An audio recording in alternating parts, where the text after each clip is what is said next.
ಸಿಗಲ್ಲ.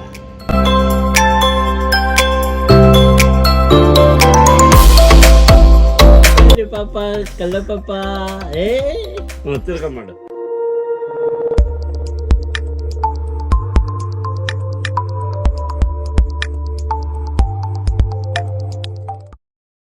Hi, welcome back to the channel. ಈ ಲಾಗಲ್ಲಿ ನಾವು ಧರ್ಮಸ್ಥಳ ಟ್ರಿಪ್ ಹೇಗಿತ್ತು ಅಂತ ನಿಮ್ಮ ಜೊತೆ ಶೇರ್ ಮಾಡ್ತಾ ಇದ್ದೀನಿ. ನಾವು ಉಡುಪಿಯಿಂದ ದರ್ಶನ ಎಲ್ಲ ಮುಗಿಸಿ ಧರ್ಮಸ್ಥಳ ಕಡೆ ಹೊರಟ್ವಿ.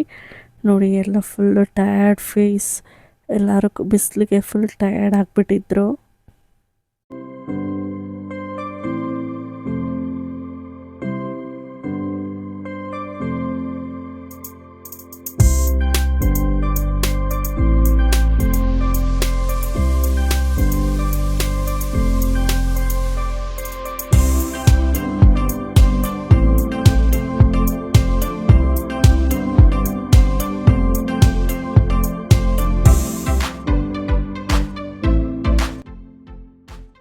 ನಾವು ಧರ್ಮಸ್ಥಳ ರೀಚ್ ಆಗೋಷ್ಟರಲ್ಲಿ ಈವ್ನಿಂಗ್ ಒಂದು 5:30 ಆಗಿತ್ತು.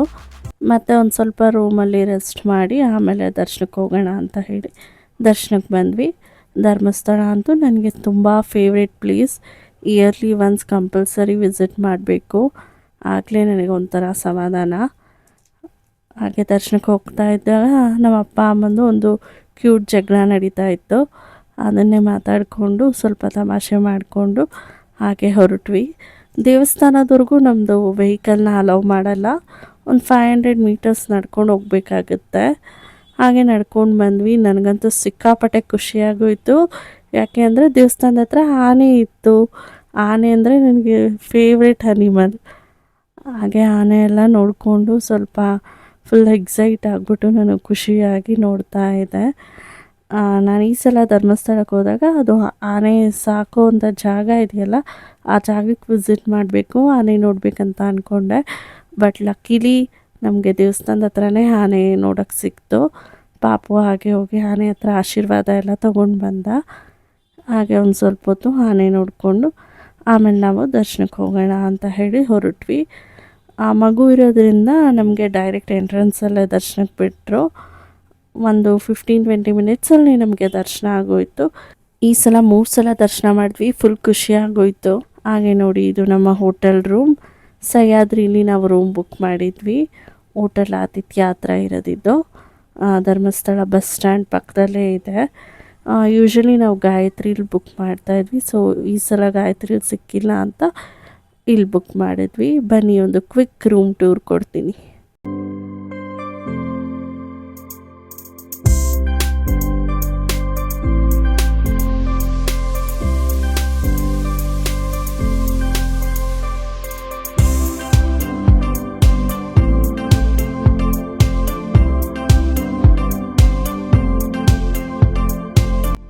ರೂಮ್ ಎಂಟ್ರಿ ಆದರೆ ನಮಗೆ ಸ್ಟೋರೇಜ್ಗೆ ಒಂದು ಟೇಬಲ್, ಒಂದು ಡಬಲ್ ಕಾಟ್, ಹಾಗೆ ಒಂದು ಸಿಂಗಲ್ ಕಾಟ್ ಕೊಟ್ಟಿದ್ದರು.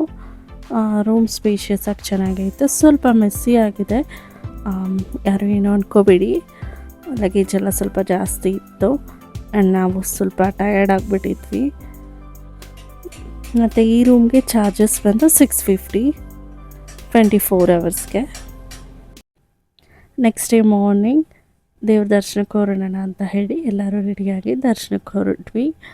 ಈ ದೇವಸ್ಥಾನಕ್ಕೆಲ್ಲ ಬಂದಾಗ ಏನಂದರೆ, ನಾವು ಹುಡುಗಿರು ಎಷ್ಟು ಕ್ಯೂಟಾಗಿ ರೆಡಿಯಾಗಿರ್ತೀವಲ್ಲ, ಸ್ಯಾರಿ ಎಲ್ಲ ಉಟ್ಕೊಂಡು ನಮ್ಮನ್ನು ನಾವು ನೋಡ್ಕೊಳ್ಳೋದಕ್ಕೆ ಒಂಥರ ತುಂಬ ಖುಷಿಯಾಗುತ್ತೆ. ನಾನಂತೂ ಪಾಪ ಹೋಗೋದ್ರಿಂದ ನನ್ನ ಬಗ್ಗೆ ನಾನು ಯೋಚನೆ ಮಾಡೋದೇ ಬಿಟ್ಬಿಟ್ಟಿದ್ದೀನಿ. ಮನೇಲಿದ್ದರೆ full ಮೆಸ್ಸಿಯಾಗಿರ್ತೀನಿ.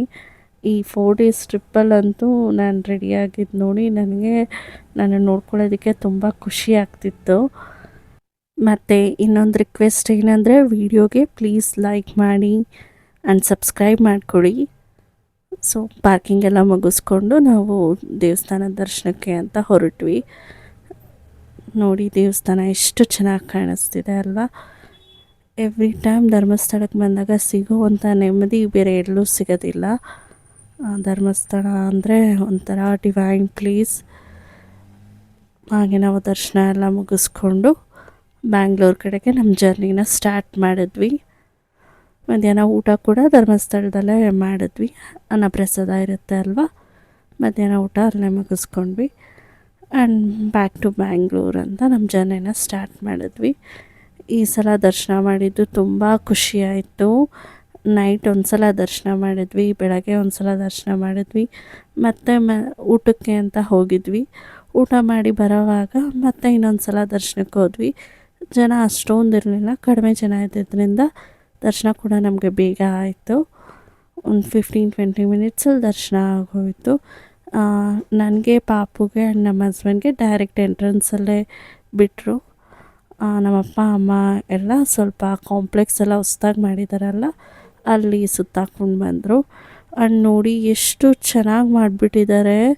Highway road, Dharmasthala to Bangalore road ತುಂಬ ಚೆನ್ನಾಗಿ ಮಾಡಿಬಿಟ್ಟಿದ್ದಾರೆ. ಡ್ರೈವ್ ಮಾಡೋದಕ್ಕೆ ಸಖತ್ ಖುಷಿಯಾಗುತ್ತೆ.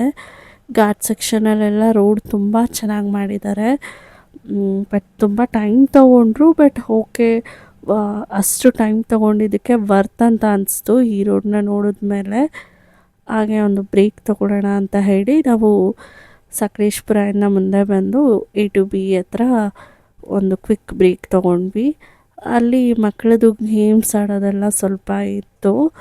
ಅಲ್ಲಿ ನಮ್ಮ ಪಾಪು ನೋಡಿ ಕೂತ್ಕೊಂಡು ಎಷ್ಟು ಚೆನ್ನಾಗಿ ಉಯ್ಯಾಲೆಲ್ಲ ಆಡ್ತಾ ಇದ್ದಾನೆ. ಅವನಿನ್ನ 5 ಮಂತ್ಸ್ ಗೊತ್ತಾ, ಬಟ್ ಎಷ್ಟು ಕ್ಯೂಟಾಗಿ ಕೂತಿದ್ದಾನೆ ನೋಡಿ. ಅವನು ಸ್ವಲ್ಪನೂ ಭಯ ಇಲ್ಲ ಅವನಿಗೆ. ಫಸ್ಟ್ ಟೈಮ್ ಕೂತಿರೋದು ಅವನು ಉಯ್ಯಾಲೆಯಲ್ಲಿ. ನಾವು ಅಳ್ತಾನೆ ಅಂದ್ಕೊಂಡ್ವಿ, ಬಟ್ ಒಂದು ಸ್ವಲ್ಪನೂ ಹತ್ತಿಲ್ಲ, ಆರಾಮಾಗಿ ಕೂತ್ಕೊಂಡು ಎಂಜಾಯ್ ಮಾಡ್ತಿದ್ದ.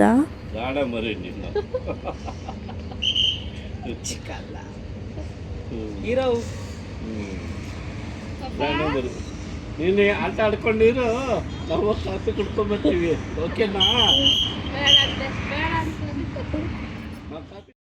ಹಾಗೆ ಸ್ವಲ್ಪ ಆಟ ಆಡಿಕೊಂಡು ಆಮೇಲೆ ಮಲ್ಕೊಂಡ್ಬಿಟ್ಟ. ಅವನಿಗೆ ನಿದ್ದೆ ಬಂದಿತ್ತು.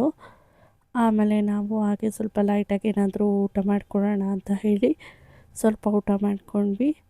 ಇಲ್ಲಿಗೆ ನಮ್ಮ 4 ಡೇಸ್ ಟ್ರಿಪ್ ಕಂಪ್ಲೀಟ್ ಆಯಿತು. ಬ್ಯಾಕ್ ಟು ಹೋಮ್ ಅಂತ ಮನೆ ಕಡೆ ಹೊರಟ್ವಿ. ಮನೆಗೆ ಹೋಗಿದ ತಕ್ಷಣ ಪಾಪು ಅವ್ರ ತಾತನ ಜೊತೆ ಆಟ ಆಡೋಕ್ಕೆ ಸ್ಟಾರ್ಟ್ ಮಾಡಿದೆ.